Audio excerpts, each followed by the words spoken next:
we know about his sexual antics. He is also undergoing treatment.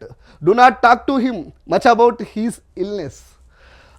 Otherwise, he will behave like a mad person.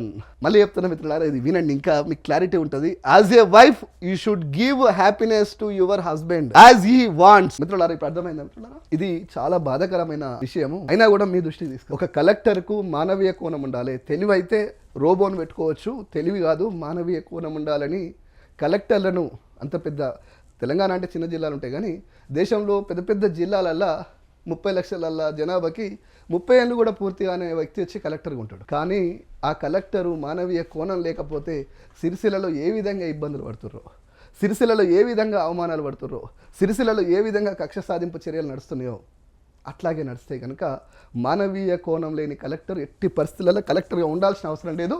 అట్లాంటి ఉంటే ఆ దేశం ఆ జిల్లా నాశనం అవుతుంది. ఒకసారి చూడండి.